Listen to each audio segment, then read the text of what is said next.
எல்லாருக்கும் வணக்கங்க. இன்னைக்கு நம்ம ஈரோடு அம்மாச்சி சமையல் கிச்சன்ல இன்னைக்கு என்ன பண்ண போறோம் அப்படின்னு பாத்தீங்கன்னா ஒரு சாம்பார் வைக்க போறோம். அரைச்சு விட்ட சாம்பார். இது ரொம்ப அருமையா நல்ல டேஸ்டா இருக்கும். நமக்கு ஹோட்டல்ல எல்லாம் ஒரு நல்ல ஒரு டேஸ்ட் தெரியும் இல்லைங்களா? அந்த டேஸ்ட் எப்படின்றத ஒரு ரகசியத்தையும் நான் உங்ககிட்ட சொல்றேன். அந்த மாதிரி சாம்பாரை எப்படி செய்யலாம்னு பார்க்கலாம் வாங்க. நம்மளோட சேனல்ல சப்ஸ்கிரைப் பண்ணாதவங்க சப்ஸ்கிரைப் பண்ணிக்கோங்க. சமையல் குறிப்புகள்லாம் உடனே உங்களுக்கு வேணும்னு நினைச்சீங்கன்னா பக்கத்தில் இருக்க பெல் பட்டனை அழுத்தி வச்சுக்கோங்க. அப்படியே ஃபேஸ்புக், இன்ஸ்டாகிராம், ஷேர் சேட்டை ஃபாலோ பண்ண மறந்துடாதீங்க. பாருங்க, இந்த சாம்பார் செய்யறதுக்கு ஃபர்ஸ்ட் நம்ம மசாலாலாம் எடுத்து நல்லா வறுத்துக்கலாம். இப்போ பாருங்க, ஒரு 1/4 ஸ்பூன் அளவுக்கு வெந்தயம் போட்டுக்குங்க. ஒரு 1/2 ஸ்பூன் அளவுக்கு கடுகு போட்டுக்கலாம். பாருங்க, ஒரு 1/4 ஸ்பூன் அளவுக்கு பெருங்காயம் போட்டுக்கலாம். 1 ஸ்பூன் அளவுக்கு ஜீரகம் போட்டுக்கலாம். ஒரு 1/2 ஸ்பூன் அளவுக்கு மிளகு போட்டுக்கலாம்.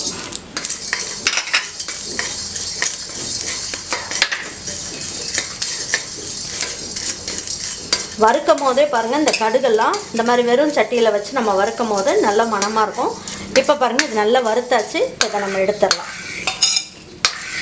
நீங்கள் நினைக்கலாம், ஏன் இதெல்லாம் ஒன்றா போட்டு வறுக்கலாமேன்ட்டு. இப்போ இந்த கடலைப்பருப்பு, துவரம்பருப்பெல்லாம் போட்டு வறுக்கும் போது நமக்கு சீக்கிரமாக வறுபடாது. இப்போ நான் என்ன பண்ணுறேன்னு பார்த்தீங்கன்னா, இதில் 1 ஸ்பூன் அளவுக்கு துவரம்பருப்பு போட்டுக்குங்க. 1 ஸ்பூன் அளவுக்கு கடலைப்பருப்பு போட்டுக்குங்க.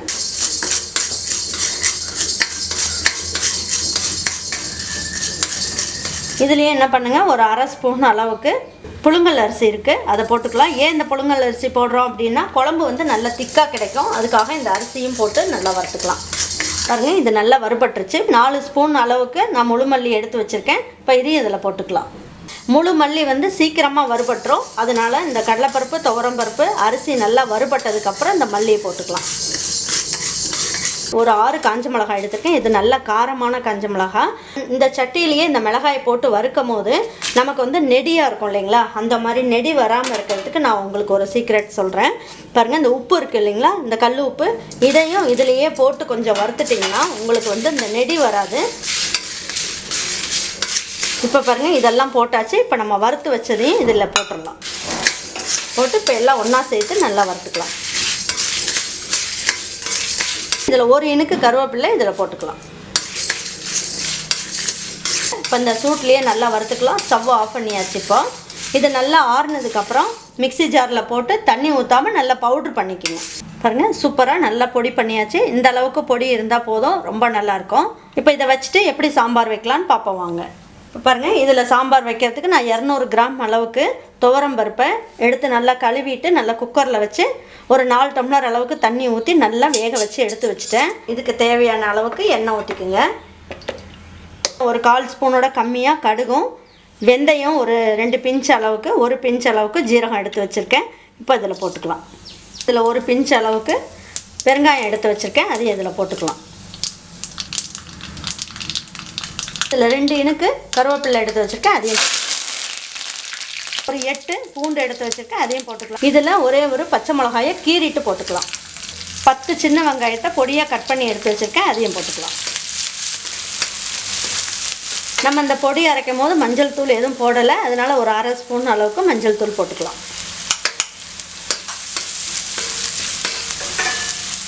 இந்த குழம்புக்கு தேவையான அளவுக்கு உப்பு போட்டுக்குங்க.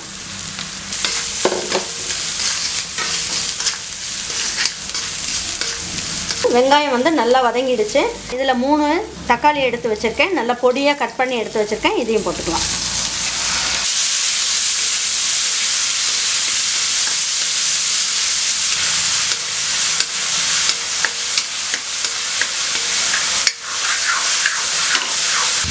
பாருங்கள், தக்காளி நல்லா வதங்கியாச்சு.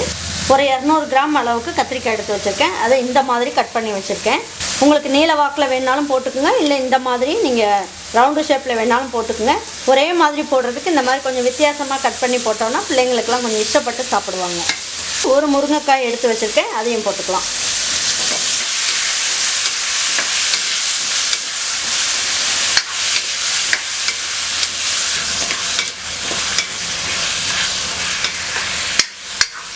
ஒரு கல்லாமணி மாங்கான்னு சொல்லுவோம் இல்லைங்களா, இதோட ஒரு 1/2 மாங்காவை நான் எடுத்து இந்த சைஸ்க்கு கட் பண்ணி எடுத்து வச்சுருக்கேன். இப்போ இதையும் போட்டுக்கலாம்.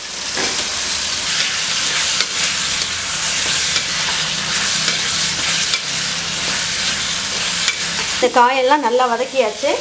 இப்போ நம்ம என்ன பண்ணலாம், நம்ம பொடிச்சு வச்சுருக்கோம் இல்லைங்களா பொடி, இந்த சாம்பார் பொடியை இதில் போட்டுக்கலாம்.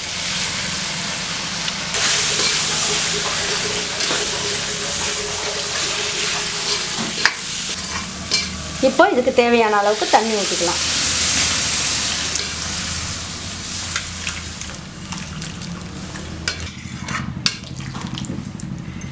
மல்லி இலையெல்லாம் இதில் தூவி விட்டாச்சு. இப்போ நம்ம என்ன பண்ணலாம், தட்டு வச்சு மூடி வச்சுருவோம். மூடி வச்சுட்டு இது ஒரு 5 நிமிஷத்துக்கு நல்லா அந்த காய் வேகிற நேரம் வரைக்கும் இதில் இருக்கட்டும். பாருங்கள் காய் வெந்துருச்சான்னு பார்ப்போம். நல்லா நமக்கு துவரம்பருப்பு கடலைப்பருப்பு எல்லாமே போட்டு வறுத்து போட்டு நம்ம செஞ்சதுனால இதுலேயே பாருங்கள் உங்களுக்கு சாம்பார் வந்து நல்லா கொஞ்சம் திக்காகவே வந்துருக்கு பாருங்கள். இப்போ பருப்பும் போட்டோம்னா உங்களுக்கு நல்லா தாராளமாக 10 பேர் சாப்பிட்லாம். பருப்பை பாருங்கள் இந்த மாதிரி நல்லா மசிச்சு விட்டுக்குவோம். இப்போ இதில் ஊற்றிடலாம். இந்த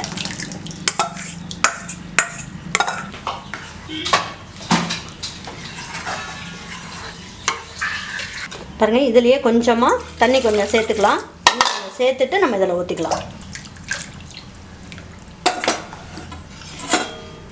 இப்போ பாருங்கள் இந்த மாதிரி ஒரு தட்டை வச்சு நல்லா மூடி வச்சிடலாம். இந்த கத்திரிக்காய் முருங்கைக்காய் மாங்காய் எல்லாம் ஒன்றா சேர்ந்து இந்த பருப்போடு வேகும் போது நல்ல டேஸ்ட்டாக கிடைக்கும் நமக்கு. மூடி வச்சிட்டோம் இல்லைங்களா. இப்போ வந்து வெந்துருச்சான்னு பார்ப்போம். இந்த பருப்பெல்லாம் பாருங்கள் நல்லா குழஞ்சி நல்லா வெந்துருச்சு. இந்த சைஸ் புளியை நான் வந்து கரைச்சி எடுத்து வச்சுருக்கேன், வடிகட்டி எடுத்து வச்சுருக்கேன். இப்போ அதை அதில் ஊற்றிக்கலாம். இப்போ பாருங்கள் இதில் 1 ஸ்பூன் அளவுக்கு நான் தேங்காய் துருவல் எடுத்து வச்சுருக்கேன், அதையும் இதில் போட்டுக்கலாம். மல்லி இலை இருக்குது இல்லைங்களா, அது கொஞ்சமாக தூவி விட்டுடலாம். இது ஒரு 2 நிமிஷம் கொதிக்கட்டும். பாருங்கள் சாம்பார் நல்லா கொதிச்சிருச்சான்னு பார்ப்போம். நல்லா பாருங்கள் இந்த மாதிரி ஆடை படிஞ்சு வந்தாலே நல்ல சாம்பார் வந்து நல்லா கொதிச்சிருச்சுன்னு அர்த்தம். இப்போ பாருங்கள் இதுக்கு ஒரு நல்ல ஒரு டேஸ்ட் கிடைக்கிறதுக்கு ஹோட்டல்லலாம் வந்து ஒரு இனிப்பு சுவையோடு இந்த சாம்பார் வந்து ரொம்ப நல்லாயிருக்கும். 1 ஸ்பூன் அளவுக்கு என்ன பண்ணுவாங்க, கொஞ்சம் வெல்லம் போடுவாங்க. அப்போ வந்து சாம்பார் ரொம்ப நல்ல டேஸ்ட்டாக ரொம்ப நல்லாயிருக்கும். ஹோட்டல்லலாம் இந்த மாதிரி தான் செய்வாங்க. இதே மாதிரி நம்ம ஒரு நாள் இந்த மாதிரி செஞ்சு பார்த்து நம்ம பிள்ளைங்களுக்கெல்லாம் செஞ்சு கொடுத்தா நல்லா சாப்பிடுவாங்க. இப்போ இதை எடுத்து வச்சு எப்படி பரிமாறலான்னு பார்ப்போம் வாங்க. சுட சுட சாதம் வந்து இந்த மாதிரி நல்லா உதிரி உதிரியாக செஞ்சுட்டு நல்லா இந்த காயோடு இந்த மாங்காய் முருங்கைக்காய் கத்திரிக்காயை சாம்பாரை நல்லா அரைச்சி விட்டு நம்ம செஞ்சுருக்கோம் இல்லைங்களா, ரொம்ப அருமையாக வந்திருக்கு. இதுக்கு நல்ல ஒரு உருளைக்கிழங்குல ஒரு காரப்பொரியல் ஒன்று செஞ்சுக்கலாம். செஞ்சுட்டு நம்ம சாப்பிடும் போது நல்லா அருமையாக இருக்கும்.